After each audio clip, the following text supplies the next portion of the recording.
Sami Hamdi, Assalamu alaikum wa rahmatullah, and welcome back to the Thinking Muslim. Thank you very much, and welcome back to London, of course, alhamdulillah. Jazakallah khair. Well, look, the last few interviews I think we've done with you, Sami, we did one interview in Kuala Lumpur. I think our next interview was in Chicago, and of course our last interview was in LA. I think you're quite happy to be back here in London. Do you think you'd ever hear that from me? I think, to be honest, it has been a roller coaster of a ride. But I think when all is said and done, I think that it's always good to be home. It's always good to be safe. But one of the things that I will say is it's been incredible to see how the ummah moved regardless of the borders, whether it's in America, whether it's in the UK. So just as I'm glad to be in London, I'm glad that my brothers and sisters in America came out in force, alhamdulillah. Alhamdulillah, Rabbil Alameen. Good. What I want to talk about today, what happened to you. I want to talk about your detention for 2 weeks in an ICE detention center. I want to talk about some of the sort of broader implications of freedom of speech. We, of course, need to talk about the teams that, alhamdulillah, came together to help you over these past 2 weeks, and give credit to the brothers and sisters who worked like sometimes 24 hours, subhanallah, you know, in getting your release, inshallah ta'ala, alhamdulillah. So, you know, there's a lot to talk about today, but I actually want to start with a conversation you and I had a few hours before your detention. So for our viewers, we were at an event in Sacramento for CAIR, and I think you and I were doing a Q&A on stage, and I asked you one final question, and we were just about to finish, and you asked to make one final point. And that was really a point about the right and about the left and the midterm elections. And subhanAllah, I think you put the mic down and turned to me and said that this may be the last time I get a chance to say this to an American audience. So subhanAllah, you know, a few hours later you were arrested. But I want to focus in on the point you were making, because I think that had a lot to do with your arrest, the midterm elections, and your advice to American Muslims and just Americans in general. Talk to me about that. Why do you think they arrested you?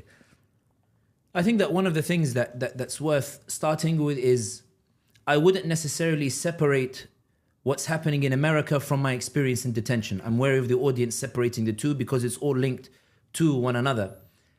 One of the crises that's taking place in America at the moment is the battle between America first and Israel first. And that battle is so stark and is so much at the forefront that it's transcended party lines. You look at, for example, Mamdani's victory in New York, and you'll note that Mamdani, in the build-up to the election, found support to a great extent from the likes of Republicans like Marjorie Taylor Greene, got praise from the likes of Tucker Carlson on the right, got praise from the likes of Candace, etc., and these others who celebrated Mamdani. Celebrated, they might believe to be a strong word, but I would say celebrated, who celebrated Mamdani for no other reason than that he put America first. It transcended. A Republican was able to appreciate a Democrat because they were able to put America first, while denouncing that who was supported by Republicans like Cuomo and Eric Adams because they were Israel first. In other words, the point that I was making was that America now is no longer Republican and Democrat anymore. Right. We keep talking about America as if it's a duopoly. I don't think that the current midterm elections that are coming up, or even the state of America at this moment in time, is a battle between Republicans and the Democrats. It's a battle between Israel first versus America first. It's about which takes priority. Does the American citizen who's going bankrupt as a result of being unable to afford medical bills, does that ordinary American citizen who sees that their son or daughter is struggling in the hospital and cannot rely on the state to bail them out because the state prefers to support Israel, is it that America should be built on providing everything for the Israelis, free healthcare for the Israelis, full weapons for the Israelis, paying for their army, paying for the Iron Dome, and paying for their genocide? Should America be a country that should celebrate its decline because Israel is thriving, or should they put America first? That's what's at stake in the midterm elections, which is why we saw that candidates are coming out, like those in Massachusetts and the like, who are saying, I promise not to take AIPAC money, being very much aware that Americans are increasingly upset at the notion that Israel is coming first as opposed to their own particular interest. The point here being is that the greatest attack on American freedoms and the greatest attack on America is not actually the Muslim world or anything of the like. The greatest attack is actually coming from the Israelis, who are demanding that Americans put up with economic decline for the sake of Israel first. And therefore the debate or the choice in the upcoming midterm elections is which direction does America want to go? And one of the things that we were arguing in Sacramento is that every American has a duty to save America. This isn't about destroying America. How do you save America from the decline that Israel is imposing on the Americans?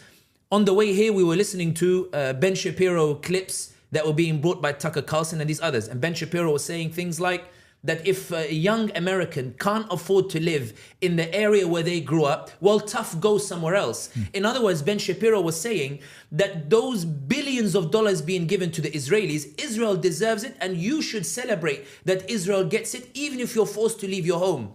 When you see those veterans who come back from service in the American army, albeit for dubious missions abroad in Afghanistan, Iraq, and the like, but in any case, when the veterans come back, the American government believes that it is preferable to leave the veteran in the freezing cold of Chicago on the streets and give money to Israel rather than spending that money that's going to Israel in order to give that veteran who served his country probably sincerely, believing in America, believing in the land of the brave, believing in the land of freedom of speech, that veteran freezing in the cold should thank his Lord that Israel is getting free healthcare and an Iron Dome while he starves and freezes in the cold. You look at, for example, the unemployment crisis. You saw that Congress, as a result of the shutdown, we've seen that 40 million Americans are being denied those SNAP benefits, whereby they're able to buy food at discounted costs. Now, Biden found $14 billion to give to the Israelis during the genocide. When a hurricane ravaged through Florida, $8 billion was given first to the Israelis to restore their Iron Dome and help them to commit genocide, as opposed to being given to Florida to help them in the tornadoes and the like. 40 million Americans had those discounted benefits removed from them. The cost of that 40 billion is less than the money that was given to the Israelis. The choice in the midterm elections is, should 40 million people starve for the sake of the Israelis, or should we feed 40 million Americans and tell the Israelis, go sort your own issues out?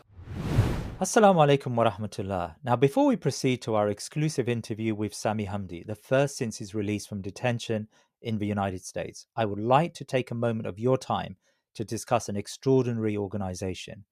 The Council on American Islamic Relations, CAIR, played a vital role in advocating for Sami's release. In fact, many of you know I was also in the States with Sami, and there was a real fear that I might also be detained. CAIR's legal and civil liberties team acted swiftly, going beyond the usual to help me leave. Sami's case has made us realize that families are being torn apart by ICE raids, unlawful detention, and US policies that continue to enable devastation in Palestine, Gaza, and beyond. At this moment, silencing us is part of their strategy. From college campuses to workplaces, students and advocates for Palestine are being censored, punished, and threatened.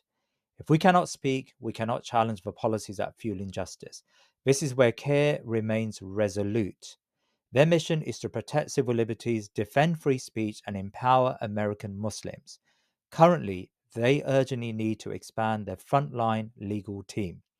The lawyers and advocates who respond immediately when ICE detains a father, when a student is censored, or when a community member is targeted for speaking out. Your support directly funds these defenders. Every donation strengthens the legal shield that protects our families and amplifies our voice for justice in Palestine. I invite you all to join this struggle. Stand with CAIR. Donate today to an organization that desperately needs our support. Follow the on-screen link or scan the QR code. Alternatively, click on the link in the pinned comment. Jazakallah khair. And this is the point that was being made, in that often American politics is talked about left and right. Left and right does not exist anymore. When Mamdani, a socialist left-wing politician, is talking about affordability in New York, the right-wingers of Marjorie said, well done, Mamdani. When the right-wingers of Cuomo and Eric Adams and these others said, I need to prioritize Israel over New York, the right-wingers in the same camp said, how dare you, we're closer to the left-wing socialist in this regard than we are to our fellow right-wing brethren. The point is, we're no longer talking about traditional politics anymore, because that support for the Israelis at the expense of the Americans has become so stark that we can no longer talk about Democrats and the Republicans. And the final point that I will say is this, in that when you look at what's happening in America, the American interest, when you look at the crackdown on freedom of speech, serves whose interest here? If an American citizen says that I have my neighbor who's starving, we were on a call yesterday with a few Americans, you'll remember this conversation, where somebody on the group said that my neighbor comes to me to ask me for help to buy food, and I've got an American family opposite me on the street who sent their kids over, who asked me if they wanted help to mow the lawn because they needed some money, they wanted money in exchange so they could buy their meal for the day. You were there, you heard that conversation by a white American who was telling us that conversation at that time. That when the American says that I've just seen more than $30 billion go to the Israelis, I think as an American we should give it to my neighbor and we should give it to opposite. And Israel says that we need to shut down that freedom of speech. We need to send ICE to detain a family member. We need to send ICE to detain journalists who are talking about it. We need to pass laws in Congress to restrict the ability of the American to demand America first. What interest does America have in restricting the freedom of speech for the sake of the Israelis? It is to America's detriment to do so. And that's why these midterm elections, it has nothing to do with the policy of what Washington is saying. It's about what is the message that you give to Tel Aviv. Will you sacrifice America's prosperity, America's freedoms? Will you sacrifice the land of the brave, the land of the free speech, as they like to call it, for the sake of Tel Aviv? Or will you say, actually, I should be America first, I should look after my fellow Americans, and actually I should prioritize those Americans, and I should therefore vote accordingly? And I think now the Israel First bloc is in such a hysteria that they've spent $50 billion to buy TikTok to control the flow of information that goes to the Americans, to prevent the change in public opinion, to stem the tide of rebellion, not against America, rebellion against Israel First for the sake of America. The Israel lobby is now in a hysterical fit whereby they're now buying CBS and bringing Barry Weiss to oversee CBS to control the flow of information to Americans, to stem the irresistible tide of the shift in public opinion in which the public are saying America first, not Israel first. The war in the midterm elections is between America and Israel. Who takes priority? Who comes first? Is it America and Israel? And the Americans are going to vote accordingly. I want to pick up on the point you made at the very end there. And you almost established this idea that the Israel First lobby is weakening and it's on the decline. But of course, there were two figures, I think, that were quite instrumental in your arrest. Amy Meckelberg, who also goes by the name of Amy Meck, and Laura Loomer. And these two individuals had some sort of status within the State Department, within Homeland Security, and their tweets were responsible, it seems to me, for your arrest. I mean, are the Israeli First lobby really in decline across America, or are they just recalibrating and using their money and their efforts and their resources to fight this narrative that was maybe temporarily, some would say, established during these last 2 years? Let's expand the timeline for a second in order to give a more clearer picture. Yeah. Tucker Carlson does an interview with Ted Cruz that humiliates Ted Cruz, in which he says to Ted Cruz, why do you think you were elected? And he said, I'm elected to serve Israel first. That's one of the main reasons why I am elected. I was taught in school that Israel comes first. I get AIPAC money and I should serve this. And Tucker Carlson is so bewildered by that response, in which he says, but you're supposed to be American. Right. And Ted Cruz is humiliated in that. So Ted Cruz being the senator for Texas. The reason why I say let's expand the timeline is that the Israel First lobby didn't come for me first. First, they said, let's go after US citizens. Let's go after the Mehdi Hassans. Let's go after other organizations like CAIR and the like. Let's go after American Muslims for Palestine. American citizens who are looking for the interests of America and asserting that it should be America first over Israel first. They dragged American Muslims for Palestine, American citizens, through the courts in Michigan. The judge, before he looks at the case, says before I look at the case, it's come to my attention there may be foreign influence on the Attorney General's office in bringing this case. I want to investigate this case first. And the Attorney General panics and drops the case against Americans for Palestine. In Nevada, they drag American Muslims for Palestine, some students, American university students, American citizens, in the courts, and says that they made Zionists feel uncomfortable on campus.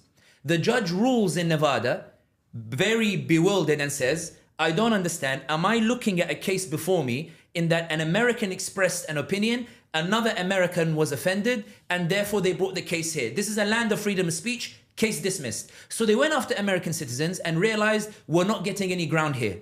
Then they said, okay, fine. If we can't silence American citizens, let's try and pass a law in Congress to shut American citizens up when they're trying to advocate for America first over Israel first. So they went and presented a bill in Congress through the AIPAC lobby and the like and the ADL, in which they wanted to ban the boycott of Israel by Americans by imposing a fine of $1 million and jail time if you were caught boycotting the Israelis. AIPAC was stunned to find that while many on the left were quiet on the bill, Marjorie Taylor Greene, Thomas Massie, and other Republicans came out and said, hang on a second, we're America first, we're not Israel first, we're not going to restrict the rights and freedoms of these individuals, of American citizens, for the sake of a foreign government, and the bill was kicked out. Then the AIPAC lobby and the extreme Israeli lobby said, okay, we can't go after citizens, we can't go after their organizations, let's go after non-citizens who are here on a green card. So they went after Mahmoud Khalil. They arrested Mahmoud Khalil and they tried to ship him to Louisiana into a court. Federal judge in New Jersey said that he has the right to freedom of speech. He has to be released. He can't be deported. And then they appeal. He wins the appeal. And now they're still trying to catch him. But the reality is that they have failed to get Mahmoud Khalil deported. Then they went after student visa. Rumeisa Ozturk, who wrote an op-ed criticizing the Israelis and arguing that it's not in America's interest to support the Israelis. Rumeisa Ozturk was picked up by ICE. She was brought before the courts and the judge said, we are a land of free speech. We are the land of the brave. It is unacceptable that a lady gets in prison for freedom of speech. Release her. Then the Israeli lobby said, oh my God, what am I supposed to do? So they went for Mohsen Mahdawi in Colombia, another student visa who was doing protests in Columbia University. They put pressure on Columbia University. They put pressure on the director who put pressure on Palestinian students. Mohsen Mahdawi was detained, brought before the courts. But the land of free speech, the judges of the land of free speech said, he has the right to free speech, release him. Mohsen Mahdawi was released. What do we do? How can we stop this irresistible momentum? Because at every turn, America first wins. We want Israel first to win. How can we make America first win? I know Dinesh D'Souza finds a video of Sami Hamdi in Kuala Lumpur in which Sami Hamdi says next to Khairi Jamaluddin and next to Muhammad Jalal, where he tells an audience that because of social media, because you're raising your voice, because you're speaking the truth, Americans are good people. Americans have good hearts. Americans are hospitable. When you talk to them directly, their hearts change. Look at Tucker Carlson. Look at Candace Owens. Look at all of these changes that we're seeing, including Matt Walsh, who today at the time of this recording is putting a whole post saying, guys, I swear I'm America first. I'm not Israel first, after a backlash taking place. Dinesh D'Souza takes that video clip and writes on top that jihadist terrorist sympathizers celebrates the spread of Islam in America by Candace Owens and Tucker Carlson. Elon Musk, his AI Grok, responds to Dinesh D'Souza and says there's nothing in the video that remotely resembles what Dinesh D'Souza is saying. But the Israel First lobby of Dinesh D'Souza and Ted Cruz retweets it, thinking it's an opportunity, that he failed to silence US citizens because the Constitution stood in his way, failed to silence students, failed to silence green card holders. Let's go after visitor visas and short-term business visas instead.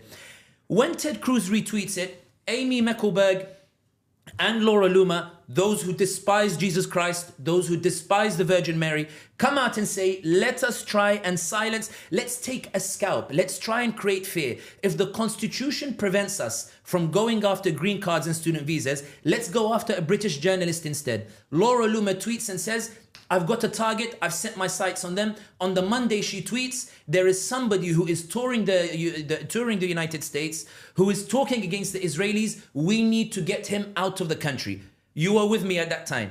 On the Wednesday, 2 days later, guys, I'm in Congress. I've met with officials. I have good news coming in 2 days. Then we go to Bay Area. Then we go to Sacramento. And then I arrive in San Francisco airport. And as I'm looking for my gate to fly towards Tampa, a Homeland Security individual comes, shows me the badge and says, Mr. Hamdi, I said, yes, your visa was revoked 2 days ago. Why was it revoked? No reason. The reason, no reason, is because it's unconstitutional what happened. What they're trying to do is they can't win legally, so they thought, let's go for what seems to be an easy target. And then as a result, the detention takes place in ICE, which we can talk about later. Exactly. But this is the point that I'm saying, in that the point is not Sami Hamdi. The story is much bigger than my detention took place in ICE. Your question suggested that am I being overly optimistic when I say that the Israeli first lobby is losing? What happened to me is a desperate, hysterical attempt, because they are being thwarted at every single turn, and they're trying to find any small win that might suggest that they still have power, because the Israel First lobby is losing to the America First. And that was even reflected in my case. I know we'll talk about it later, in which the reason I was able to return home is because despite what they were saying publicly, in private, they were saying, Mr. Hamdi, please, misunderstanding, can we just clear it up? You go home and apply for a visa and come back to America. The point that I'm saying here is they are emphatically losing, not because of any malicious efforts on the part of the Palestinians, but because the American public no longer believes that Israel should come first. They believe it should be America first, and they are increasingly coming to the conclusion that the greatest threat to America are not the Palestinians. The greatest threat to America are the Israelis, who insist that Americans should become bankrupt for the sake of some age-old prophecy that they believe exists, in which they should commit genocide in order to take land that a God they do not even believe in promised them 3,000 years ago. Sami, so I think that the point you make there is very relevant, but maybe there is also an argument to say that they were targeting you because of your previous activism during the American elections, during last year's general elections in the United States, where you went around the country, you spoke to Muslim audiences from New York to California and everywhere in between, where you were speaking about punishing the genociders. And, subhanAllah, I think that did have a great impact on the voting intentions, particularly of American Muslims, but also of very conscientious Muslims across, non-Muslims across the country. Just talk a little bit about that, because there'll be a number of people who come across this video and come across your form of activism or your advocacy for the first time. Like, what were you doing during those elections? And maybe just a quick, addition to that, there were some, very few, minority people, there were some who said that was a mistake because Donald Trump, who came after Biden, you were principally arguing that that Biden and Harris should be punished. Donald Trump, who comes along, is the guy who ultimately incarcerates you. Just talk to those two things, please. The first thing I will say is, I promise you that Sidra, who had her legs blown off, does not miss Genocide Joe. Hind Rajab, that had 325 bullets shot at her car, 6-year-old Hind Rajab, surrounded by the corpses of her family, does not miss Genocide Joe. Reem, Ruh al-Ruh, the soul of my soul, as her grandfather called her, does not miss Genocide Joe. More than 100,000 Palestinians slaughtered and bombed into oblivion do not miss Genocide Joe. Palestinians kicked out of northern Gaza, who were driven out as a result of a fascist, brutal, Nazi-esque genocide, do not miss Genocide Joe. I promise you that those Palestinians sitting in Gaza do not miss Kamala Harris. Those who saw the Americans impose a humanitarian truce with Antony Blinken when the Israelis were struggling to take northern Gaza in order to help to facilitate ethnic cleansing, by which Blinken would say to the Palestinians, I'll give you 7 days to leave northern Gaza so you can move to southern Gaza, so we can hand over northern Gaza to the Israelis. I swear to you, those families do not miss Genocide Joe.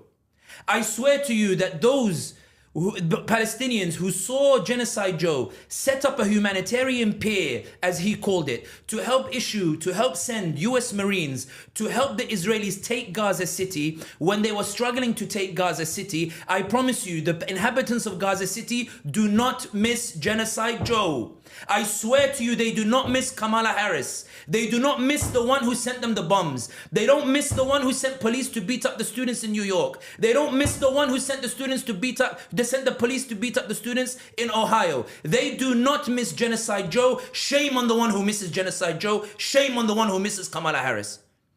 As to your other point about the idea of what happened to you under Trump or the like, do you think that 2 weeks detention or 18 days detention compares to what happened to the Palestinians in Gaza? Do you think that me having yard time, 2 hours, walking around that and playing football and playing basketball, do you think that suffering compares to what happened to Gaza, to the Palestinians? Do you think just because something happened to me for 2 weeks, by which alhamdulillah I was able to return home to London, that somehow I'm supposed to turn around and say, oh, I suffered so much that I should just say to the Palestinians, oh, your genocider should have stayed in power. The one who slaughtered you should stay in power, because I felt a bit of discomfort for 2 weeks, because my wife Sumaya felt a bit of discomfort for 2 weeks, because my parents, you know what my mother said to me on the first phone call that I had with her 4 days after I was detained?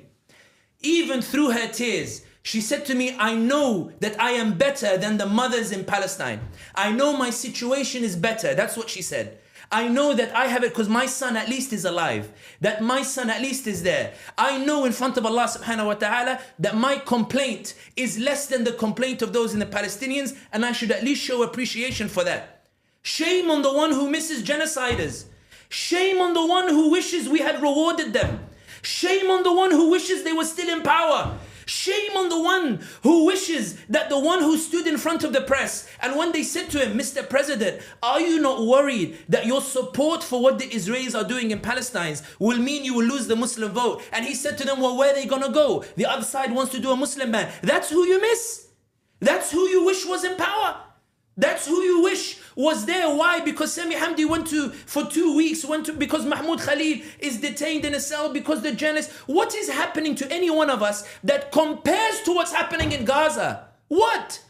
In fact, if we want to talk politically, let's talk objectively. There is a tenuous ceasefire right now, and because of the president who's currently in power, because he insists on this ceasefire, now Erdogan has finally sprung into action. Erdogan now is lobbying Trump to send a Turkish force to Gaza to finally protect the Palestinians, and the Israelis are the ones panicking, begging Donald Trump not to allow a single Turkish troop into Gaza, because they're telling Trump, if you allow Erdogan into Gaza, we will not be able to annex it. Because now you have President Trump, you now have the Saudis, UAE and the Israelis all in disarray, where the Saudis are telling Trump, Mr. President, please don't let Turkey into Gaza, don't let the Turkish troops there, and if you let them in there, we will not spend a single penny to reconstruct Gaza, because we want to see the eradication of these Palestinians in Gaza itself. You think just because something happened personally that it compares to the plight of the Palestinians? And the other point I will say is this. The reason why the Israel First lobby is losing is because of the rise of the America First lobby. Donald Trump is a businessman. I'm not celebrating Donald Trump. I never argued that Trump would be good. I argued that if you punish genocide today, you will create a momentum where the likes of a Mamdani will win. Mamdani was the people who campaigned against him were not Republicans. It was Republicans and Democrats. The Democrat leadership allied with Donald Trump. Look at this is what I meant when I said it's not Democrat and Republican. It has transcended Republican and Democrat because Chuck Schumer and Donald Trump both stood with Cuomo. Hakeem Jeffries, the Democrat minority leader, stood alongside Donald Trump against his own party, Mamdani. Cuomo resented that the party base chose Mamdani, so he revolted against the Democrat base by running against Mamdani. Vote blue no matter who went out of the window, not for the sake of America. America first means you vote blue no matter who. Rather, instead, for the sake of Israel, Cuomo said, I will divide my party and break it into two. Rather than see America first, I will sacrifice for the Israelis and break my party vote into two and run against Mamdani. That phenomenon happens. Why? Because genocide mattered to ordinary Americans. And it's not only the idea about Genocide Joe or the like. You remember when Don Lemon interviewed that African-American lady after the election and said to her, who did you vote for? And she said, I didn't vote for nobody. And then he said, well, don't you think that because you did that, you brought Donald Trump to power and you made America under threat? And she says, it's not my fault that the choice I had was between a genocider and a fascist. Maybe the problem is not me. The problem is the system. Americans are waking up to that, and I think many other people should wake up to that too. And I think that with Donald Trump in power and forcing America to reckon between the Israeli influence and the America First influence, it's a journey of struggle. And this is why I make this argument. Why is Marjorie Taylor Greene and Tucker Carlson and Candace Owens and these others, why are they revolting against Israel first? It's because even though Donald Trump won, they cannot understand why the administration seems to lean more towards the Israelis than towards the Americans. That fact has become starkly now in the open. Harris herself is recognizing, you saw her speech, I think yesterday or the day before, where she said, if we had changed our opinion on Gaza, we might have won the swing states. If I had been allowed to say something on Gaza, I might have won, indicating she's aware that it matters to those Americans. It's changing the political dynamics. It's changing the political calculations. The reason AIPAC is becoming a pariah is because people are recognizing that the reason Harris lost is because of Gaza. So I need to create distance with the Israelis if I want to win. That doesn't happen if Harris wins. The reason Harris lost is because of Gaza. So I swear to you guys, I'm not taking money from AIPAC. That's unprecedented. On both Democrats and Republicans, North Carolina representative, Massachusetts, and these others, AIPAC tracker, now being monitored by ordinary Americans who are saying, anyone who takes money from AIPAC, I'm not going to vote for them. The reason that phenomenon is happening is because support for Israel has become a political liability, because for the first time ever in a presidential election, a candidate lost because they supported the Israelis. So my point that I say here, the point that I finish on this point is this. Why is it that the Americans don't miss Genocide Joe, but some people still do? Why is it the Americans are insisting that we punish Genocide Joe, and now we don't want to commit genocide anymore? Today, I read out the tweet in the car on our way here from a right-wing Christian that I retweeted on my account, where she says, I don't want to grow up in a country where my taxes are raised higher because I'm supporting a genocide in Israel. People are waking up. Why? Because people are talking on social media, because it's having a political impact and the like. And I think people, those who are still talking about the last election, I think the reality is that they're being left behind. America is moving further forward. The Israeli lobby is breaking. Don't weep for the Israeli lobby. Rather, stand by America and let's continue this fight. And it's the Israelis who are losing, and it's Palestine that's winning. For 2 long years, Gaza has been under siege. Families cut off, homes destroyed, lives shattered overnight. But from the very first day, we were there, on the ground, with the people, delivering food packages, hot meals, clean water, medical aid, shelter, and hope. Every blockade, every shortage, every obstacle, we found a way through. Because when lives are at stake, giving up is not an option. We brought not just aid, but dignity. We shared meals in unity. We cared for the sick and welcomed new life. We gave children a safe space to be children again, to learn, to dance, to smile. None of this was possible without you. Your compassion, your prayers, your generosity is what kept families going through the darkest of days. For 2 years, we have stood with the people of Gaza through every trial, through every heartbreak, and together we will keep standing, because hope cannot be besieged, and humanity will always find a way. Keep the compassion going. Give today. Turn your compassion into hope. Visit btml.us/thinkingmuslim to learn more and give.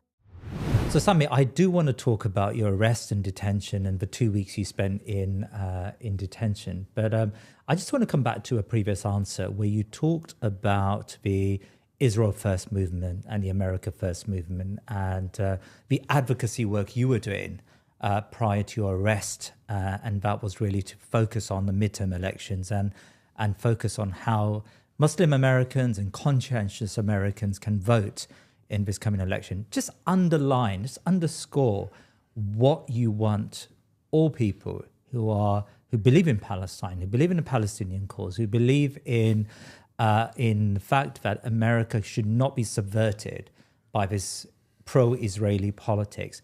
How should they be voting? I think first and foremost, what's important to note is that I'm not an American citizen and it's not my place to tell the Americans how to vote. And I do think that when people talk about the advocacy, I think what's important to stress is that The advocacy was in regards to the genocide that's happening in Palestinians.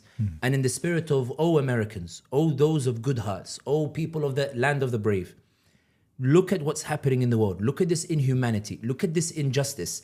How are you able to continue living your lives in this way, knowing that your government is supporting this? How do you continue living as if nothing is happening when your taxpayer dollars are going towards blowing off the heads of kids and blowing up their legs and blowing up their mothers and their fathers and the elderly and the like?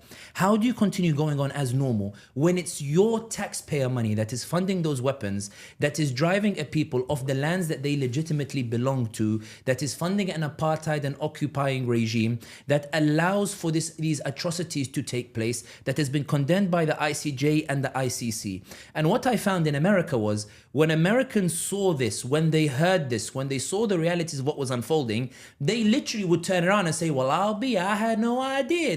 They genuinely turned and said, I can't believe this is happening. I've told the story many times of the lady in California who came with 30 members of our organization in tears saying, Mr. Hamdi, I never knew that this was happening. I can't sleep at night knowing that this is where my taxpayer dollars are going. And I promise you that we are dedicated to stopping this particular genocide. Marjorie Taylor Greene's argument, what is the argument? Why do I need to go and bomb innocent Yemenis? Why do I need to go and bomb Palestinians? What have they done to me that requires me to go and bomb them? Why can't I focus on America first? Tucker Carlson in his podcast, how is it Christian to argue that innocent civilians should be killed for the crimes of a few? How is it Christian to say that these are just collateral damage? How can we accept a group that says they're the chosen people when we know that God created every man equal and will judge everybody based on their individual actions? This is the advocacy. It's calling on the people, calling on humanity to stand against injustice. When I was going across America, it wasn't about telling Americans how to vote or how not to vote.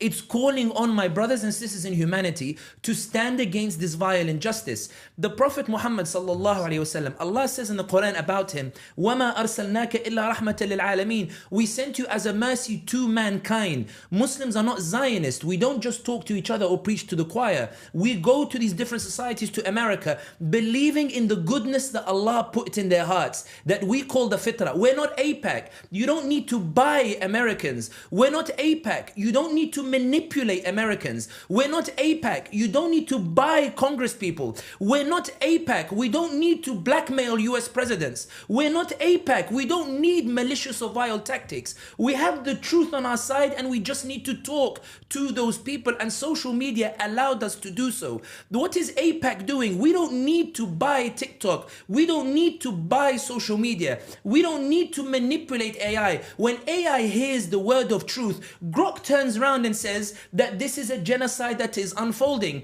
OpenAI says there is a genocide that is unfolding. All these AI tools, Times of Israel reported that AI set up by the Israelis to respond to pro-Palestinian accounts, within 2 weeks it was saying that the people who made me are apartheid colonizing white oppressors. The reality is that truth is more powerful than that money of AIPAC. And this is the reason why the Laura Loomers, the Amy Meckelbergs and these others are so hysterical, because they spend $50 billion to buy TikTok in order to counteract the truth that is delivered for free. It's not about Sami Hamdi going around, or the likes of Layan Muhammad, or the likes of Zia and these others going around to sort these different, events and the like, and to go and talk to the people somehow manipulating the Americans. It's, listen, my name is Sami. I have a message. I believe this benefits both of us. Allah subhanahu wa ta'ala sent the Muslims as a mercy to mankind, including to America and the UK and beyond. You are part of that Muslim vote movement that mobilized people in the UK. You went and you knocked on doors. How many did you find from the British population of all ethnicities, white, black and the like, who when they heard your message, they said, you know what, I can't believe what they're doing. I'm going to be voting for Layan in Ilford. I'm going to be voting for Adnan Hussein in Blackburn. I'm going to be voting for Ayub Khan. What did you do to convince them? You are knocking on doors. I've heard the stories. I didn't hear anything about you paying a Brit to go and vote in that regard. And that's why I believe this wholeheartedly, that Allah subhanahu wa ta'ala, when He says in the Quran about da'wah, that it has the capacity to make the one who was your enemy into a warm ally, waliyun hamim, a warmest ally. I believe what Allah subhanahu wa ta'ala means is that you don't need to adopt those vile tactics.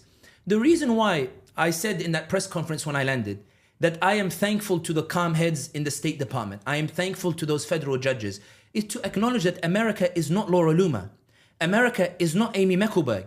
America is not the Zionist lobby. I went to every state in America except New Hampshire. I don't know why I keep repeating that, but except New Hampshire. I went to the southern states and experienced the hospitality. I went to New York, I found hospitality. I went to Seattle, I was welcome. I went to Atlanta, I went to Indiana, and I was welcome. I went to Ohio, all these different places. At no point, Zia is here sitting with us, at no point did I find an American who said, get out of here. Instead, they said, I can't believe I didn't hear this before. What the Zionist lobby is so terrified of is they establish 5 different filters of information before it would reach the American, where the Palestinian says that they're being bombed and they're being killed. And then you have CBS, which filters it. And then you have the ADL, which filters it. Then you have Ted Cruz, who filters it. Then you have Laura Loomer, who filters it. By the time the American gets the piece of information, it's diluted. Social media enabled us to bypass that. And this is why when you ask about the advocacy about Kamala Harris, or indeed in the previous elections, in the words of a beloved American of ours, I won't name him here, all Sami did was say what we were all thinking, which is there is a heinous genocide taking place. Those who committed it need to be held to account. What is it that those who supported Mamdani are saying? Or those who are supporting the Tucker Carlsons? And what are they saying? They are saying, guys, it is inhumane to be supporting this Israel First lobby. Let's uphold the ICJ. Let's uphold the ICC. Let's arrest the criminals. Let's uphold the values of humanity. This is something that everybody can agree upon, regardless of which religion that you follow. And this is why I argue that the Muslims are a mercy to mankind, because the reality is that we believe in the power of the truth to prevail over $1 million propaganda machines. You look at the boycott movement. It wasn't just Muslims that boycotted. You go to different places. I remember going to an event, finding Jewish people going around and boycotting Israeli goods. Why are you boycotting them? Because we disagree with what's happening in Palestine. When I was in the detention facility, Medea Benjamin and all these others who are coming out and saying it is a travesty what is happening. It is a disgrace what is happening to Sami Hamdi. What are the religious bonds that tie us? None. What are the ethnic bonds that tie us? None. But what unites us? The desire to see the truth to be upheld. And this is what I meant when I say, when you asked the question earlier, that am I exaggerating when I say that the Israeli First lobby is losing? Look at all the polls. How many Americans now are turning away from the Israelis? Did anyone pay those Americans to turn away from the Israelis? Did anybody coerce them to turn away from the Israelis? On the contrary, more than $50 billion was spent to try to keep those Americans on board with the Israelis, and the mobilization of a movement without any funding that was done for free by ordinary individuals is breaking that $1 million propaganda machine. And this is why I make this particular point. When we talk about advocacy, we imply that maybe it's about, expressing your point of view and seeing what's happening. I believe it's more than that. It's an appeal to the fitrah that Allah has put in the hearts of every single human being. And the fact that that truth has the ability to wake people up. And no matter how much money the Israel First lobby tries to push in that regard, the reality is they keep failing at every turn. Walillahi alhamd. Right, Sami. So let's talk about the arrest. You were detained by ICE agents at the airport in San Francisco. So you left me around 11 o'clock. I think we had pancakes that night, right? IHOP. I still don't understand that tradition. So we had, in fact, you forced me to get. Zia forced us. Zia forced us, right. So we had those pancakes. We left around 11 o'clock or midnight. And you were going to San Francisco to catch a plane to Florida for another CAIR event. We were in Sacramento because you and I were on stage talking to a very big audience it was a fundraising dinner for CAIR, the Council of American Islamic Relations, and you were going to give another fundraising speech in Florida. So what happened next? Take us through those moments. So Laura Loomer, during that week, and we were together and we were looking at some of those posts, had said on the Monday that, and we mentioned this earlier, that there is somebody giving lectures around and criticizing the Israelis. We need to get rid of his visa and deport him. Then on the Wednesday, she said, I'm in Congress and there's good news coming in 2 days.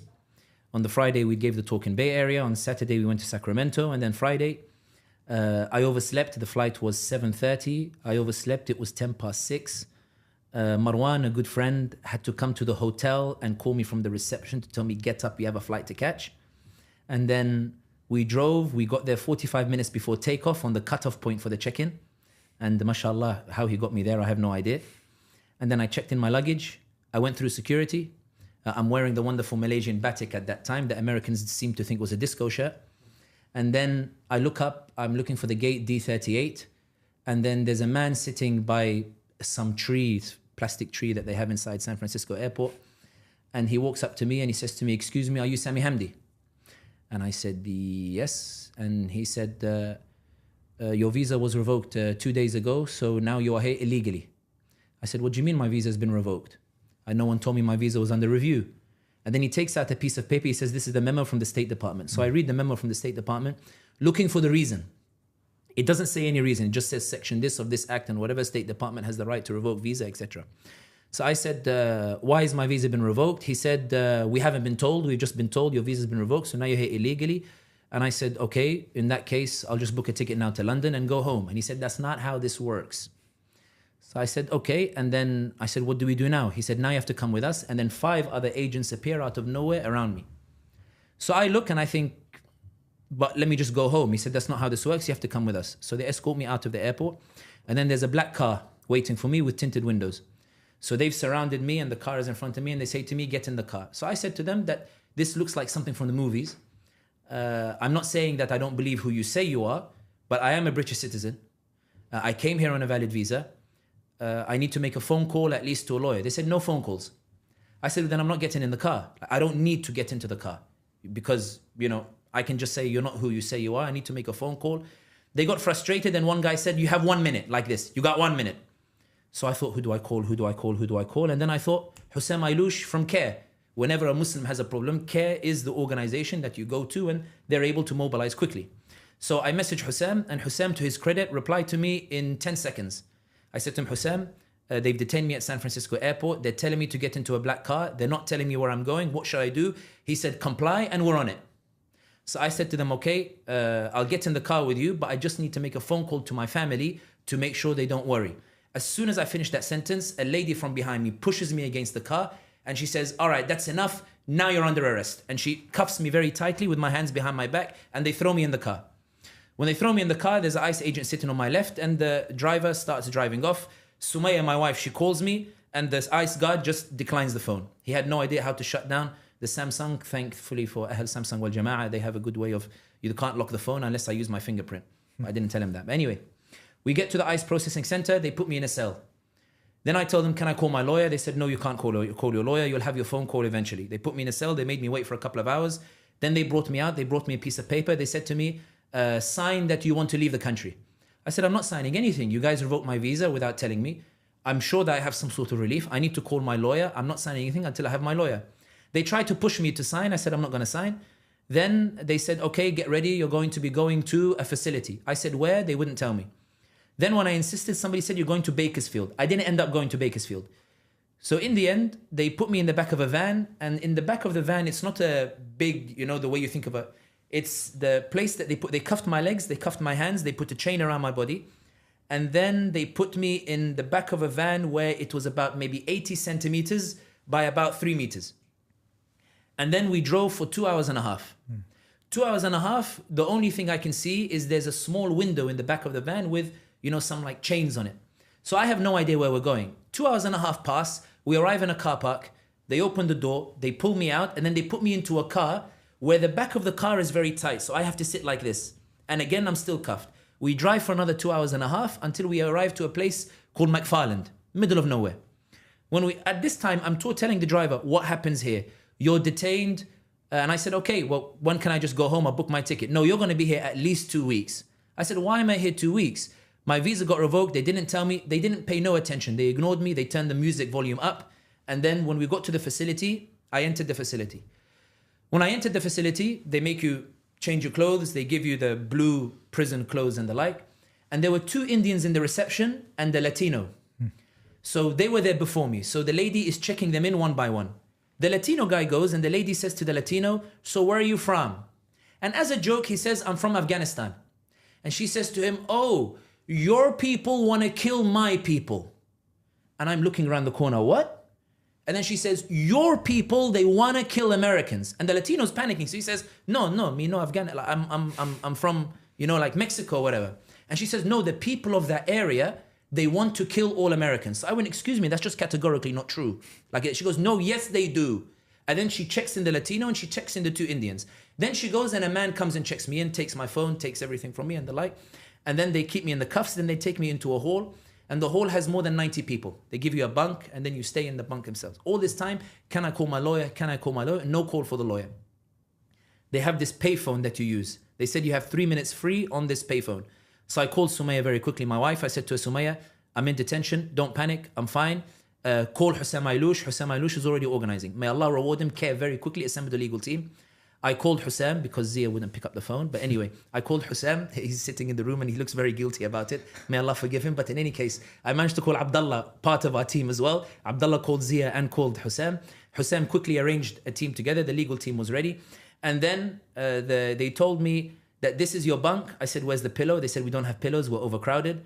I said, okay, where's the blanket? I rolled up the blanket and then I lay there. And then that evening, the guard said to me, get ready, Sami, you're going to Fresno. Now, Fresno is an hour, 45 minutes away. They cuff your legs and they cuff your hands. And I called the lawyer. I said to them, they're taking me to Fresno. So the lawyers panicked.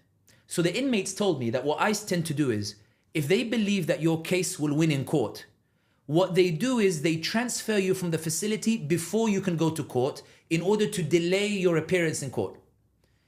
So there was a guy from Texas, for example, who usually have a master hearing, then an evidence hearing, then a final hearing. And the whole process takes 8-9 months as a result of the overcrowding. There was a Senegalese brother called Saleh. Saleh was on his final hearing for his asylum.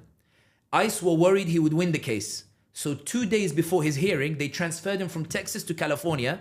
And now he has to start his master hearing all over again and the evidence. And the ICE catch you on the loopholes. They don't catch you on the case. Whenever they feel they're going to lose a case, they use a procedural loophole to keep you longer in detention. So my lawyers panicked. So they immediately went to the federal judge and said, we're worried that Sami is going to be delayed through these tactics. We want a restraining order on ICE. The judge, to their credit, at 11 p.m. at night, issued a ruling and said, we believe there are serious concerns about violations of the First Amendment, freedom of speech, and therefore we forbid ICE from transferring Sami anywhere outside of California, which was a big win because the judge is automatically acknowledging there's risk of First Amendment rights. When I got taken to Fresno, what they do is they take you at 11 p.m.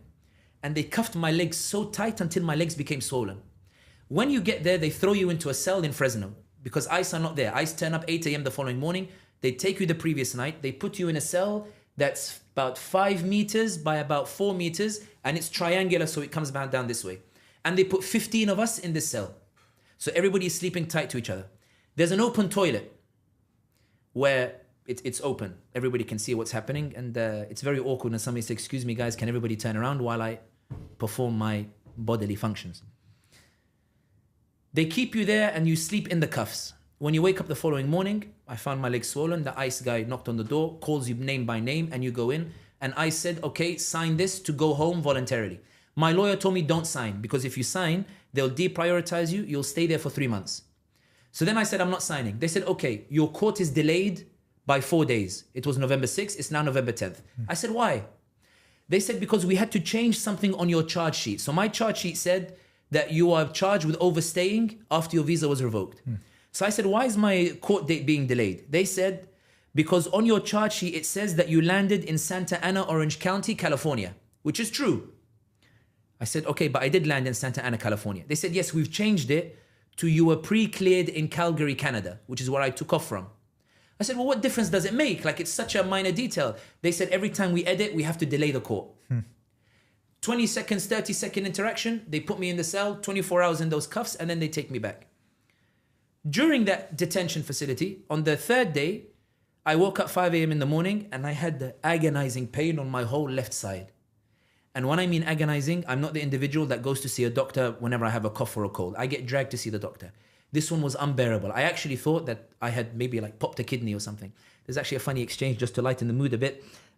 Zia and Abdullah came to visit me. Zia is the brother who organizes all these trips. May Allah forgive him. So Zia came to visit me after the news came that I was ill. So I'm explaining to Zia, said, what happened? So I said to him, Zia, wallahi, I was in agony, Zia. Like really, you know, Zia, I thought that my kidney had burst. And Zia grins. So I'm thinking, what's this individual grinning at me? Like, what's wrong with him? And then Zia says, alhamdulillah, Allah like cured you, but the kidney's at the back, it's not at the front. You know? So in any case, I woke up with an agonizing pain and I genuinely thought something had gone wrong in my system or the like. So I go to the guard and I say to the guard, excuse me, I'm in agonizing pain, can I see a doctor? And they went, okay, we'll put your name down and we'll let the medical team know. Then I'm pacing, I'm trying to turn, can I ease the pain? It's getting worse. I'm struggling to breathe now.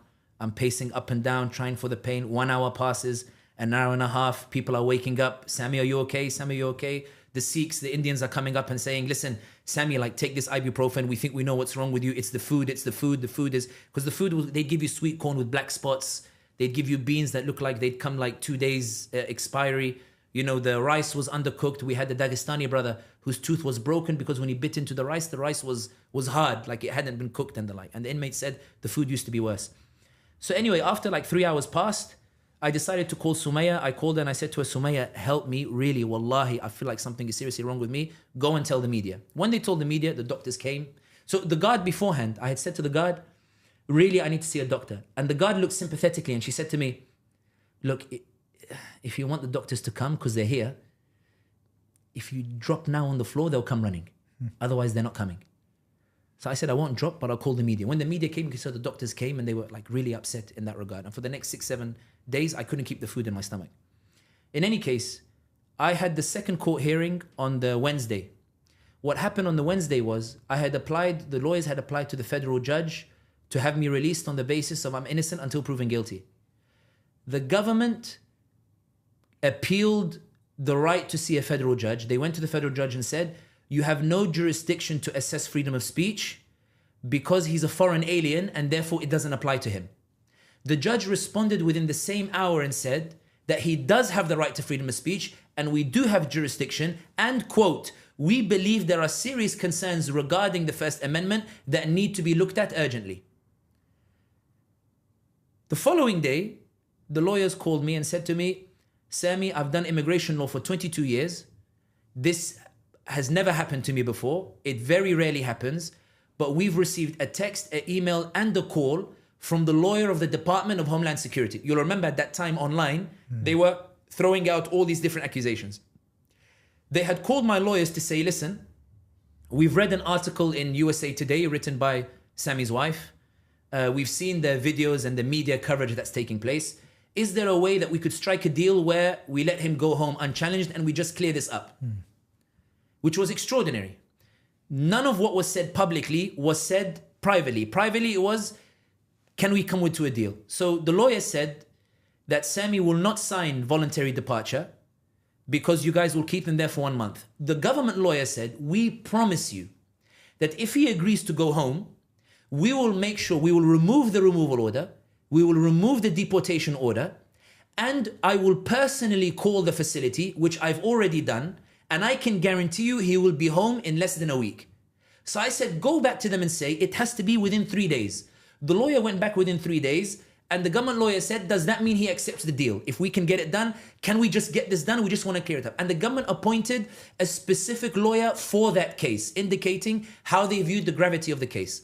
My lawyer said to me, it's clear that they are concerned that maybe this one, there is a blunder. And the sentiment that I got from the lawyers and from the government lawyer was that somebody in the State Department and in the Department of Homeland Security had gone to the department and said, what idiot listened to Laura Loomer and what idiot revoked this visa? What idiot caused this headache for us?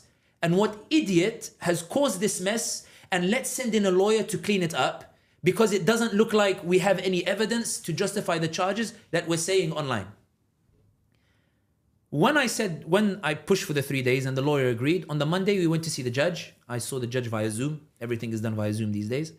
And the judge said, do you accept the deal? I said, I accept the deal on the basis that I'm home within 3 days. The judge said, does the other side agree? The other side agrees. We signed the deal and within 48 hours, I was home, like I returned to London.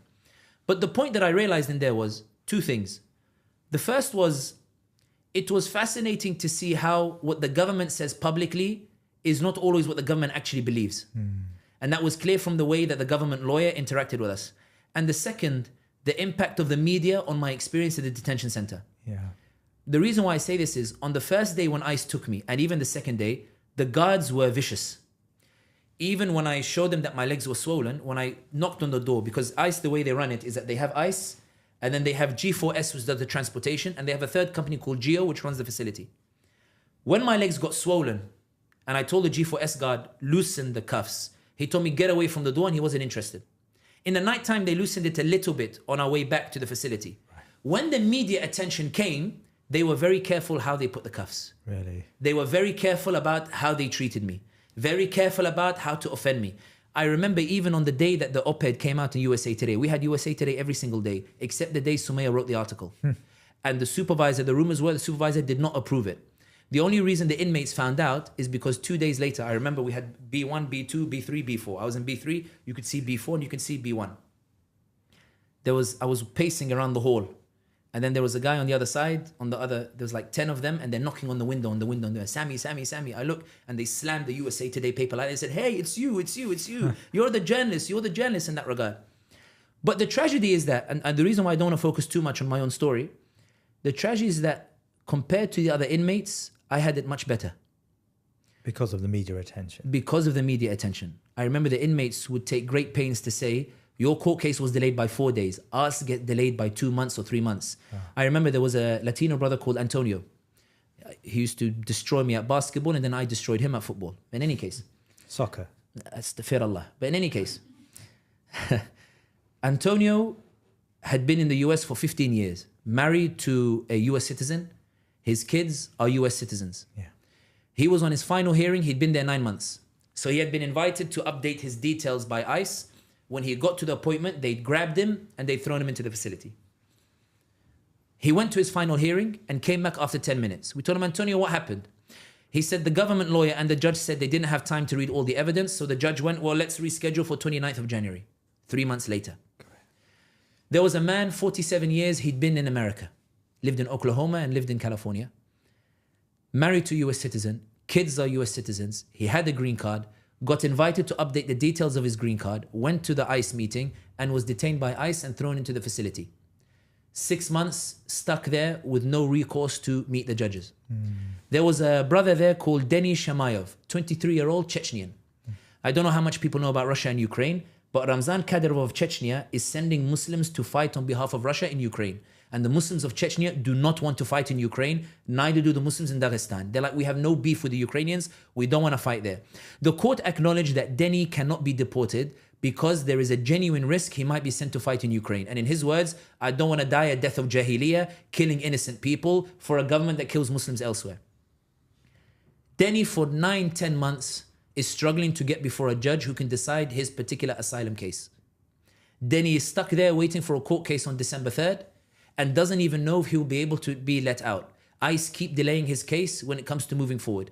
There is a brother in that detention facility. His name is Kanat Beg Ulu Almas Beg. Kanat, son of Almas. Kanat's niece was raped by a police officer in Kyrgyzstan. He went to complain to the police station. The police station refused to investigate the police officer who raped his niece. So he brought his family to protest in front of the police station.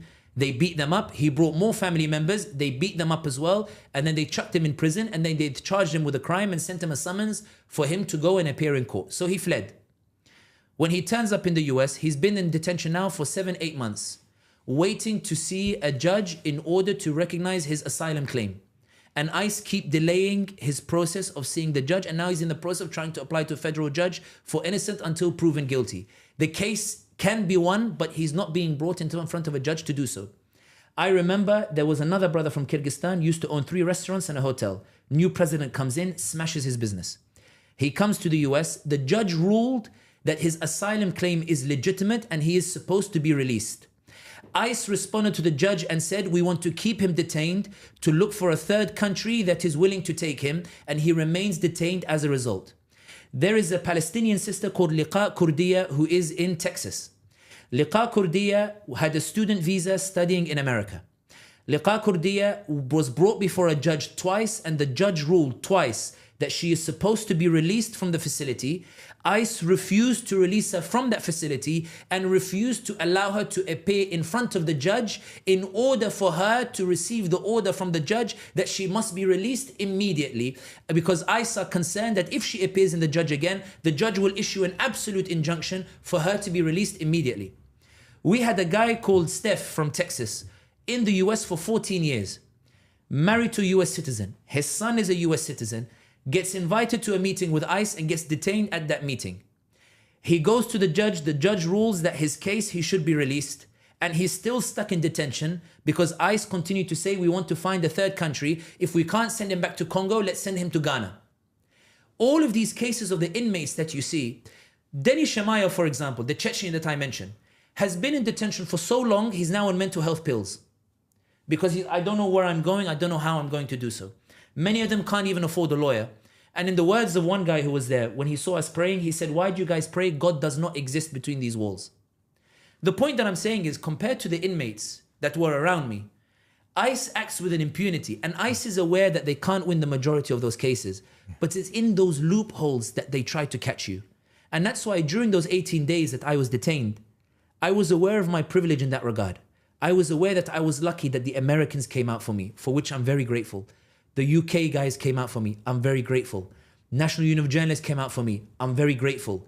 Even Al Jazeera came out for me, and I'm very grateful. Mehdi Hassan came out for me, and I'm very grateful. LA Times came out for me. I'm very grateful. Barry Gardner, my local MP, I'm very grateful, came out for me. Jeremy Corbyn, Adnan Hussein. My father was relentless on Twitter. My mother, my wife, who's an introvert, my wife doesn't like speaking in front of the camera, was doing the tours everywhere. My daughter in school was being bullied by her friends saying, your dad is a criminal, he's in prison. She was putting up with it until the teacher stepped in and said, his dad is not a criminal, his dad is a hero for standing up with regards to the Palestinians, giving strength to my kids. I'm aware of the pressure that was put on them, but I'm also aware how lucky I was. I'm aware that I had it. And the inmates would say, how lucky you are that there are people who talk about you. How lucky you are there are people who haven't forgotten you. How lucky you are that people remember that you're still human. People have forgotten Marwan Ma'roof, who's stuck in Texas. People have forgotten Liqa Kurdiya. People have forgotten Hussam Abu Safiya in the Israeli prison who's being tortured and the like. People have forgotten Muhammad, a US citizen, 16-year-old, being detained in the Israeli prison. People have forgotten these individuals stuck in the facilities, because what I realized with ICE, once the media attention took place, when ICE were taking me to the airport for me to finally go back home, they spent 2.5 hours telling me sob stories about how hard their job is, ruining the lives of innocent people, and how they are a misunderstood people. And they said, please don't write badly about us. Let the world understand us. I'll tell the world the reality of what you people are doing. They felt that pressure. And this is what I mean when I say, this story is not about Sami. And I'm very wary when people say, what happened to you, Sami? My story pales in comparison to these other people who are in those facilities. It pales in comparison to genocide. I was not the one attacked by Laura Loomer. Americans were attacked by Laura Loomer. It was an attack on their freedoms. It was an attack on their right to speak the truth, their right to speak about the Palestinians. It was an attack on those inmates in the facilities to try and tell people these are criminals who need to be deported. I remember we watched the CNN headline where Trump said that they are deporting criminals, and everybody looked at each other and said, well, who's the criminal here? There are no criminals here in this regard. They are a forgotten people. And I think this is why when we're telling the story about that particular detention, it's important to put it in its context. This was an attack on the right to speak the truth to the American population. This was an attempt by Laura Loomer and an extreme Israeli lobby to prevent Americans from seeing the truth, to ensure that the lie endures. And the reality is that they failed emphatically. The point I finish on is this, and this is the point that's worth mentioning. After Wednesday, I didn't issue a plea. I didn't say I wanted to return home. I left it and believed that the federal judges would exonerate me. The government came panicking and said, please, let's just clear this up. Go home, apply for a visa, and just come back to America later. So you can go back? I can go back to America. They made it clear that I can't go back to America. Just apply for a visa, you'll be able to go back. There is nothing on your record to do so. The point was, the sentiment was not, we want to deport this individual. It was, listen, let's do a face-saving measure. Just go back home. We know you want to go back to home. I told them I do. I was supposed to go back home November 2nd. I've got work to do. I've got things to do. I've got Thinking Muslim podcast to do. I've got, people to see, and the like. London is a magnificent city, older than any city in America. But in any case, Zia loves London. Zia loves London, mashallah. These Americans, they're becoming guided to the right way. I'm joking. But anyway, semi-joking. But the point that I'm saying is that I had things to do. They said, we'll let you go and you won't be deported. No removal order. Come back as you wish. Which is why Amy Mek and Nora Luma, they lambasted the government saying, why did you cave into that pressure? But there is, I know I said this before, but there is one final thing I want to mention. I cannot emphasize how phenomenal CAIR were. They were so fast in preparing the stellar legal team. They were so fast in preparing the media release. They were so fast in reaching out to you here and Asia and Jerry and Arham and all these others to prepare those clips to counter the propaganda that they were trying to push. They were so fast in reaching out to Sheikh Omar Suleiman and these others. They were so fast in reaching out to my family to reassure them. They were so fast in getting Tayyip Ali in the UK on board to make sure they would prevent any cross-border discrimination taking place. They were so fast in establishing a volunteer press team that was able to go to the media and raise my voice in such a way that it became a roar. The ummah came running, Jalal. My wife told me on the phone, Sami, the ummah is moving, she said, like, the ummah is roaring, she said. They're coming out for you, ya Sami. And that's because when I called CAIR, they responded immediately. They rushed to my aid. And I am eternally grateful for everybody who stood by me, because when I compare my condition to the other inmates, the only difference was the ummah raised their voice for me and I was saved as a result. When I was stuck there, the ummah did not forget me. And in the words of Marwan Najjar, a very good friend of mine in Bay Area, amazing AI tech guy, Marwan Najjar was the last visitor to visit me the day after the judge ruled I was to be released. Marwan made a comment to me when I said to him, how's the mood outside? He told me, Sami, because I thought my family were trying to reassure me. He said, Sami, hundreds of thousands of emails have been sent. Kareem from Words of Justice has been pushing it. People have been lobbying. So we had people in New Jersey writing letters to their representatives. Rouhana's office sent me a letter saying, can we speak on your behalf? Can you sign it? Rashid Tlaib came out in full force with the Congress coming out and speaking. MPs and the like. He said to me, but Sami, you know what's really magnificent? I said, what? He said, there are people who've been messaging me after the news came that you were released. And they said, well, I'll be. Pressure does work. We do actually have power. The beauty of what happened is not that Sami was released. The ummah believes it has power and it used it. The ummah believed it could shake the government and it did. The ummah believed it had the power to make change and it did. The ummah believed it could break the Zionist lobby and it did. The ummah believed it could thwart Laura Luma and it did. The ummah believed it could ruin Amy Mek and it did. The ummah believed it could influence the media and it did. The ummah believed that the fitrah would resonate and it did. The ummah believed that Media Benjamin and other ordinary Americans would come out in force and they did. The ummah believed that Brits would come out and they did. The ummah believed the Australians would come out and they did. The ummah believed that Farah Sharif and other protesters would go in front of the immigration facility and demand my release and they did. The ummah believed that it could make an impact and it did. It was a tremendous victory in that part, in that there was genuine belief that the ummah could do something, and that's why I was able to be released so quickly. And it's why the government, the DHS, were the ones who came to make the deal and then try to do a safe-facing measure by saying at least he's out of the US. There's something magnificent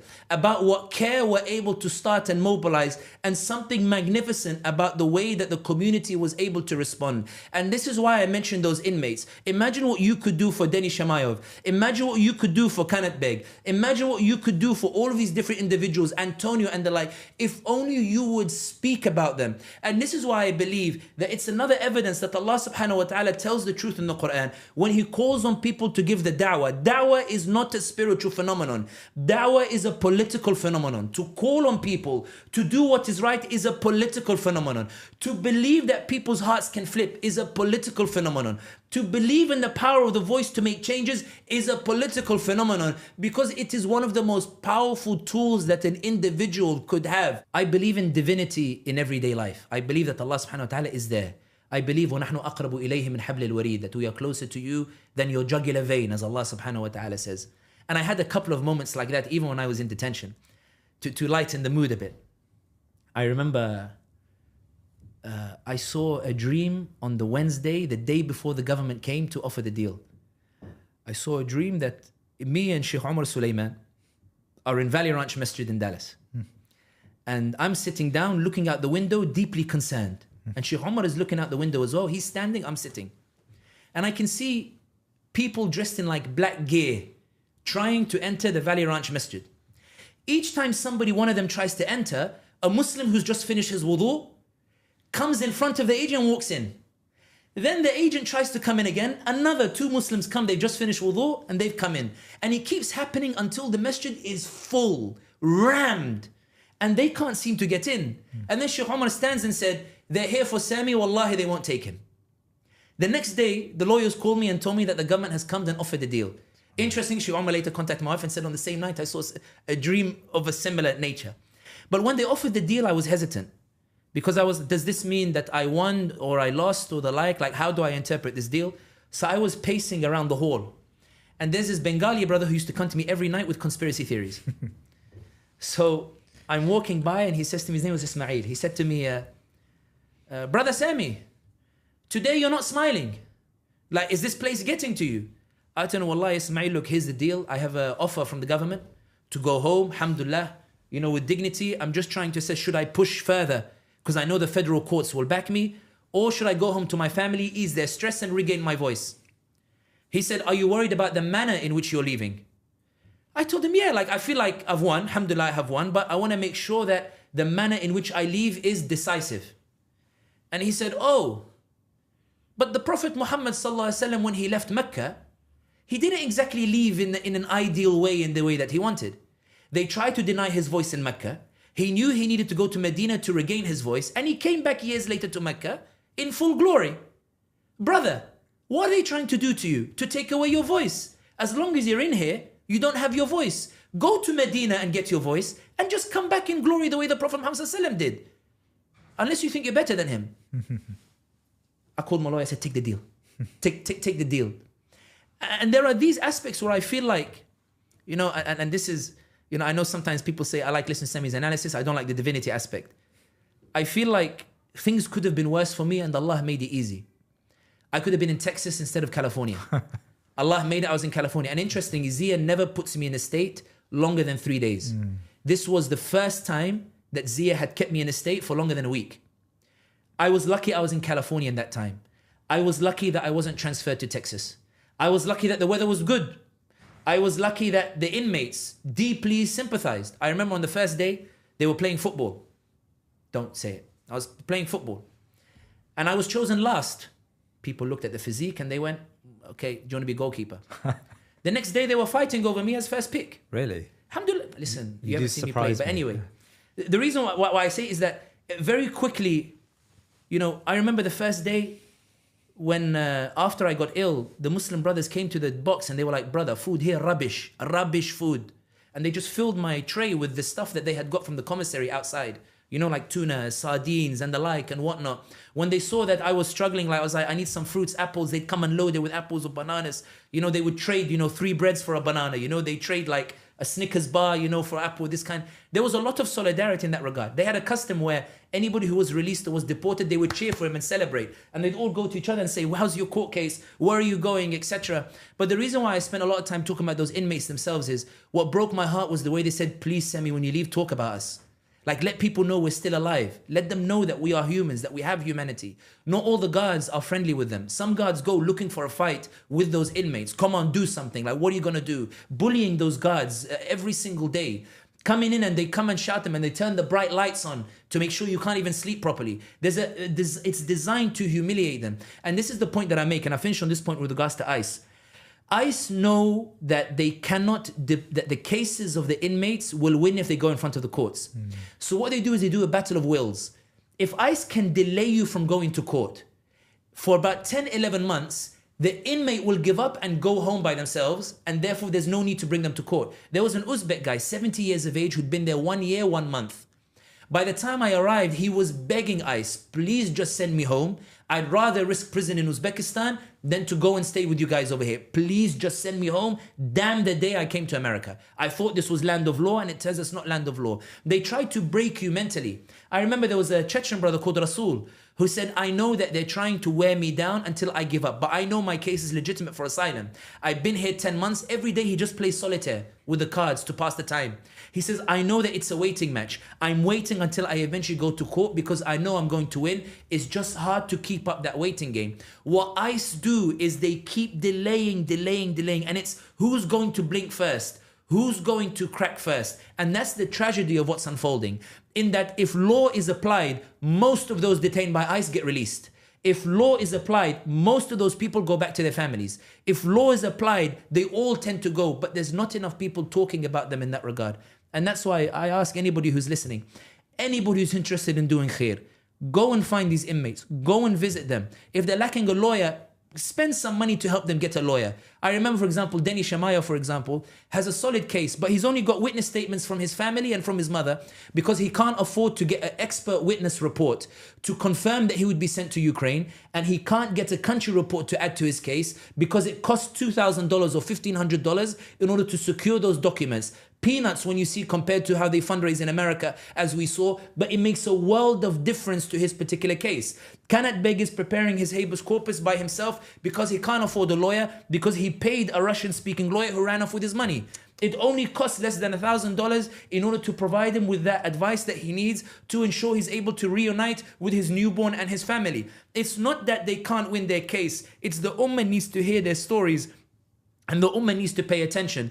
And that's why CAIR have taken on some of those cases. Yeah. When I came out, I told them, here's the alien numbers and here's this. Anybody listening who's interested in helping these people out, help them. They need it. I remember, just to give you an example, I told them on the Friday, guys, so when's Jum'ah? And the Muslims looked at me, what Jum'ah? I said, like, when's Jum'ah? They said, brother, no one's done Jum'ah here for a year. I said, why? They said, Imam hasn't been here for 3 months. I said, but it's Jum'ah, like it's an obligation. They said, wallahi, nobody here knows how to do Jum'ah. We don't know the dua you're supposed to say like in the beginning. I said, yeah, like gather them. Like we'll just do a Jummah right now. And I remember Denny and Kenneth looked and they were like, I had forgotten how wonderful Jummah feels. I forgot what it's like.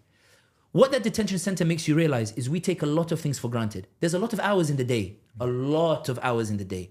When we were outside, we always thought it was like, Zia was like, you gotta be here, gotta be here, gotta be here, gotta be here, gotta be here. Until like Zia, like, you know, when he drinks so much coffee and he's like this, you know, like by the end of his coffee drink. Yeah. But I'm gonna get heat for this. But there's so many hours in the day and it makes you appreciate it. 2 weeks felt like 2 months. But again, I am aware of my privilege. The ummah came out for me. I hope it comes out for those inmates. I mean, I must attest to CAIR's amazing work they did. Even, you know, I was with you, and of course there was some worry that I would also be arrested at the airport, and CAIR assigned me Basim. We know Basim very well, and subhanallah, he stayed with me to the very end, like to the gate. And alhamdulillah rabbil alameen, you know, he and Zara Billu, who's your lawyer, of course, as well. Hussam Lush, you know, these brothers did. Layli, Maryam, and these others. Did some amazing Amina. work. Alhamdulillah rabbil alameen. And also I attest to, you know, we were wondering, like, how are we going to get this out to the media? Okay, you know, we don't have great media experience. You know, how are we going to? And subhanallah, the way in which the team came together was amazing. I think it was Layla Al-Haddad who volunteered. She said, you know, I've got some experience here. I'm going to, and she got Amber on board, and then Amber got Nick on board. And subhanallah, that team was a quality team. I mean, it's like an amazing team. You met Nick and Amber yesterday. You met Nick when you came back, and subhanallah, they put in a lot of work and a lot of effort. I just think, you know, the way this came together was amazing. But something you said resonated with me. Did you know that there were prisoners, there were people, you know, kept in these ICE detention centers for 10 months plus? Sister Leka, you know, we hear about her because of Sheikh Omar's, you know, the work that Sheikh Omar does. But, you know, it's shocking to see that she's been exonerated on 2 occasions, yet she still languishes in one of those detention centers. I mean, did you know about this? Because we've never spoken about this in any of our interviews, Sami. One of the things that, so I was refreshing on the story of Umar ibn Khattab, radiallahu anhu. Just to like see, given the experience that I went through, has it altered the way that I read the story of some of these individuals? And I got to the part where Umar al-Khattab does his tours in the night time of the different areas. And we talk about this earlier in the car. And you described it as he's looking for the crooks and crannies and these other places. And you get to the story where he finds the woman on the street who's trying to trick her kids into sleeping by pretending to cook food. We used to read that story and be like, oh, mashallah, kumbaya, Umar ibn Khattab, how wonderful he is. But Umar al-Khattab is doing something very political. Is there anything happening around me that I'm not aware of, that I should be aware of? Let me go hunting for what I should know. What that experience, those 2 weeks, those 18 days in particular, is that I had never paid attention to the plight of people in those areas. I had never necessarily come across it. It was never necessarily in my sphere of interest. When I look at my own experience, the way the media came out, the way we were able to mobilize those, and even the journalists that I've spoken to, when I said to those journalists after the interviews, can I give you these names and these alien numbers? Can you report on their cases? They said, of course, of course. Because what my case showed is you apply enough media pressure and you apply enough legal pressure, these people will get out quickly. Really? The inmate said, you got out in 2 weeks because of what everybody did outside. Otherwise, you would have been here 6 months, even if you're a British citizen. Which goes to show that liqa could be out very quickly if the ummah mobilized in that same way. That Marwan Ma'ruf could be out quickly if the ummah mobilized in that same way. That Deni could be out quickly if the ummah mobilized in that same way. But the question that I pose myself is, how many of us who celebrate Umar ibn Khattab go out and explore what are things happening around us that perhaps might warrant our particular attention, where we might necessarily deploy it? You gave the example earlier. I was lucky in this regard. I won't say lucky, Allah subhanahu wa ta'ala planned it in this way.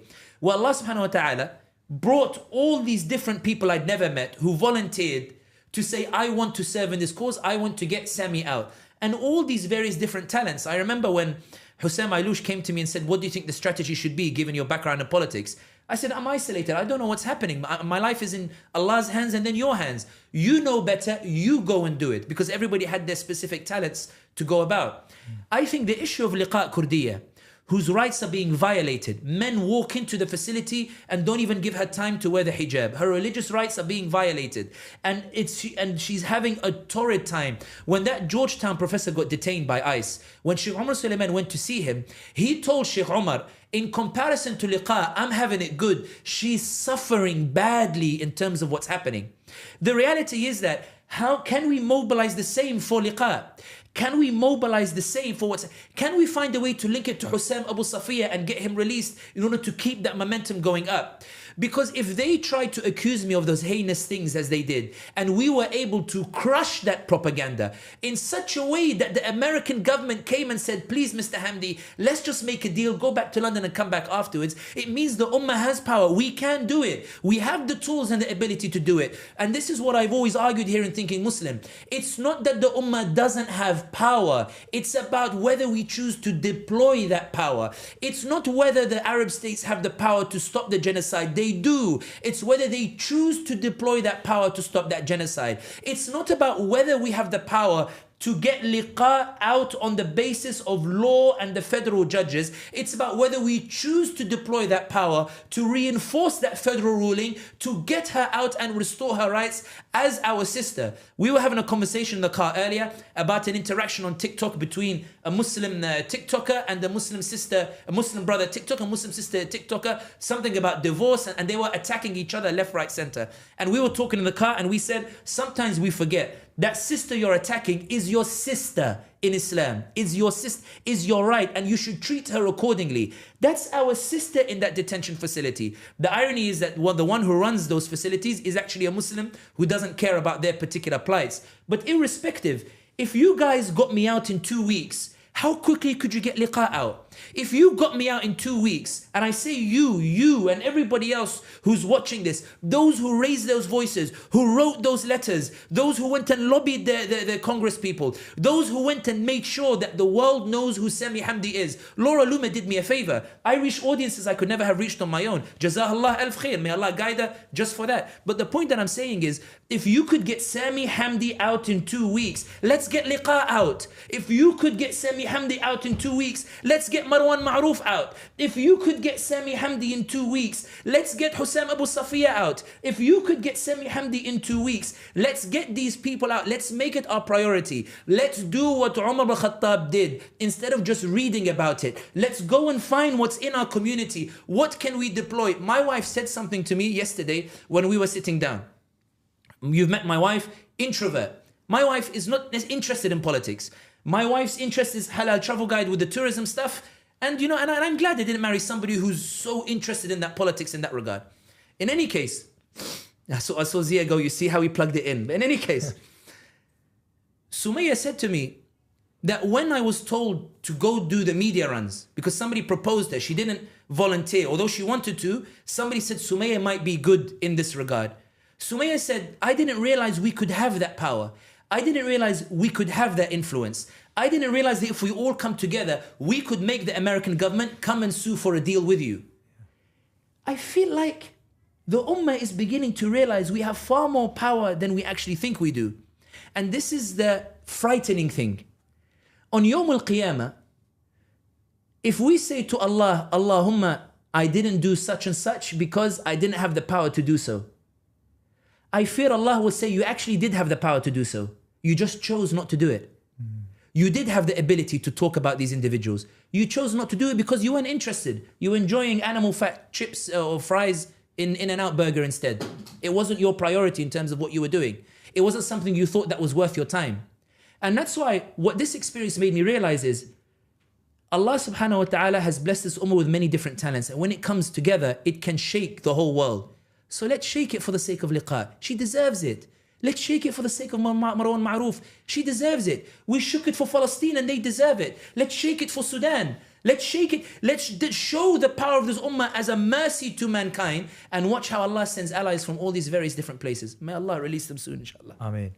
Sami, are you bitter? Not at all. I always, on the Tuesday before I was arrested, I was sitting with Mazen Mukhtar from Baytul Mal. We were in the car together, just me and him.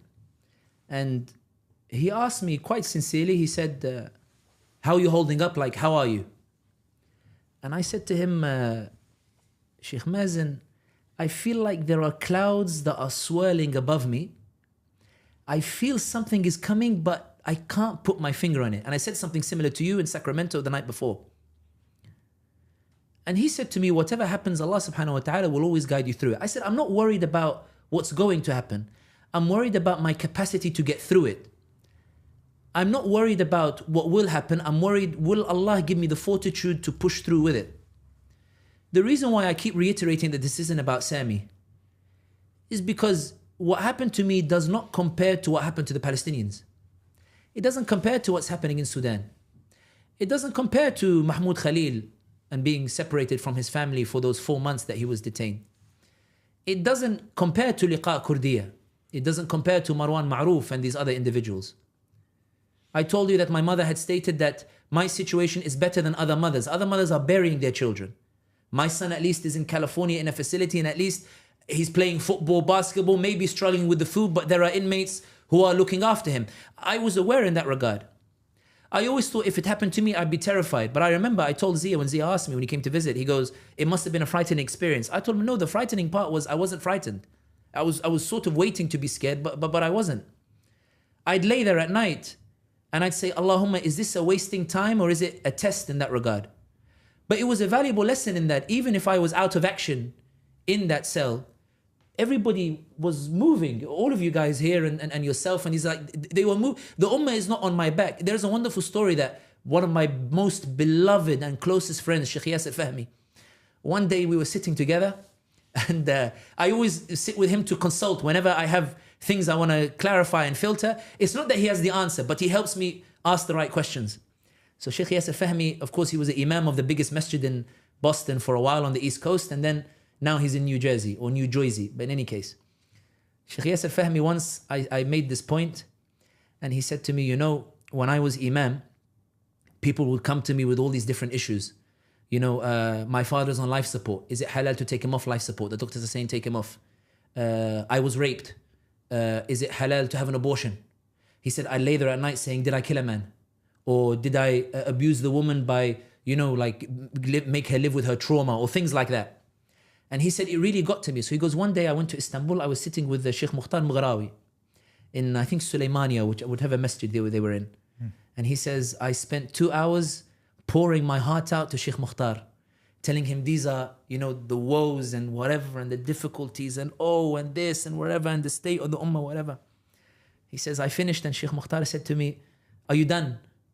And Sheikh Yasser said, yeah. So Sheikh Mukhtar says, you see these graves behind us? Sheikh Yasser says, yes. Sheikh Mukhtar says, those graves are full of people who thought they were indispensable. They passed on, the ummah continued. They passed on and people kept going. The ummah has Allah subhanahu wa ta'ala. If you're not up to responsibility, leave. Allah subhanahu wa ta'ala will bring somebody else in your place. There was something wonderfully refreshing laying on that bed, knowing that everything was continuing even if it was without you. Knowing that things were still moving. Knowing that the ummah was continuing to move. Knowing that maybe I'd served my purpose in this regard and now it was Zia's turn, it was Muhammad Jalal's turn, it was Arham's turn, Asia's turn, Layan's turn, Riyaz's turn, all these others, Abu Bakr, it was all these people's turns. I remember Abu Bakr al-Shamahi, a beloved friend of mine from university days, who languishes in Raleigh. You won't like that I said that. Took the plane, came flew 5 hours to come and see me and told me I've mobilized Al Jazeera in this regard. I've got the first article, second article, third, and I'm lobbying and I'm pushing. And they did a wonderful coverage of everything that was happening. His eyes lit on fire and came alive. You met Tayyib the other day, who works with Ramadan Tent Project, also works at Shell. Mobilized to get all these letters of references. Everybody moved and mobilized while I was laying there, in that bunk, wondering, Allahumma, alhamdulillah wa shukrullah, I'm not complaining, but how long will I be here, etc. There was something wonderfully liberating in that. Allah is the Lord of this ummah. Allah looks after this ummah. There is khair in this ummah. When you said, do you feel bitter? I don't feel bitter. I feel vindicated. I always argued there is khair in this ummah. I hated when people said the ummah is weak. I hated when people said, what's the point of this ummah? Look how powerless. I rejected those arguments. I said, no, it's not true. It's categorically not true. And I felt that love from the ummah, the way they mobilized. Khairi Jamaluddin from Malaysia. The funny thing is, the video that set all this off was from Kindred Stories when me, you and Khairi were sitting together in Kuala Lumpur. I remember messaging Khairi and telling him, hey Khairi, you've got a Zionist audience too, mashallah. Sitting in Kuala Lumpur, Shawil is here with us, from Kuala Lumpur as well. And we were talking just earlier during the break when I was like to him, hey, you guys in Kuala Lumpur are affecting Ted Cruz in America as well. There's something wonderful how not random guys, they're beloved brothers, but two guys sitting in Kuala Lumpur can make Ted Cruz panic in Texas. It's almost as if we believe this ummah to be separate and divided, but look how beautifully united it is. I had people lobbying for me from Jakarta, people lobbying for me from Doha, people lobbying for me from London, people lobbying from Ankara, people lobbying from various different... The ummah moved, Ya Jalal. They moved and they roared until the American government said, for goodness sakes, let's get this guy back to London. Let's just get rid... Let's just end this. Please just take the deal and go. What bitterness, how beautiful this ummah is, how beautiful when it moves, how beautiful when it puts you on their shoulder and says, wallah, you won't touch Sami, wallah, we won't let you have your way with him, wallah, he is beloved to us, wallah, he is a beloved brother, and wallah, we will never let you touch him. People who did not even like me came out. My brother Mehdi Hassan, my brother Haris Tareen, my brother, all these people came out and said, regardless of whatever differences we have with Sami, he's our brother and we stand with him. A beautiful article that Zeteo wrote. Beautiful Facebook post written by people who criticize me even during the election period. Because when all is said and done, it's a beautiful ummah. It's an extraordinary ummah. I told the lawyers, how will I pay you? I don't know if I can even afford you. They said, Brother Sami, the community already has that sorted. The community are lining up saying whatever he needs, take it. How beautiful this ummah is. How wonderful it is.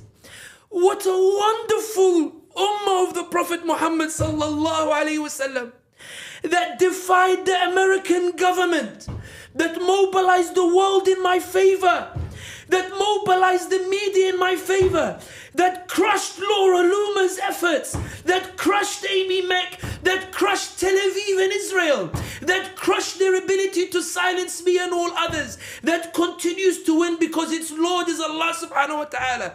There is khair in this ummah. It's a beautiful ummah. It's an ummah that when it moves, the world shakes. And it's an ummah that finally believed in its power. When Marwan Najjar said to me that people are messaging saying, I can't believe we actually did it. I can't believe we actually pressured the government to release him. How do you doubt that belief when the Lord is Allah subhanahu wa ta'ala? There is nothing to be bitter about. Bring whatever you have. Bring whatever army you have. Bring whatever media you have. I have Allah subhanahu wa ta'ala and the ummah of the Prophet Muhammad sallallahu alayhi wa sallam.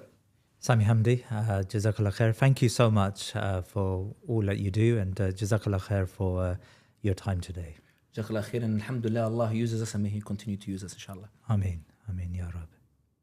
Now, before we end, a quick and urgent reminder. CAIR, the Council on American Islamic Relations, played a crucial role in advocating for Sami Hamdi's release, and even supported me when there were fears I might also be detained. Sami's case shows what so many families face: ICE raids, unlawful detentions, and a climate where speaking up for Palestine gets you censored or punished. CAIR is on the front line, defending civil rights, protecting free speech, and standing up for our community when it matters most. But they need our support to expand their legal team and keep fighting. Please donate today. Follow the link on screen or in the pinned comment. Stand with CAIR. Please remember to subscribe to our social media and YouTube channels, and head over to our website thinkingmuslim.com to sign up to my weekly newsletter. Jazakallah khair.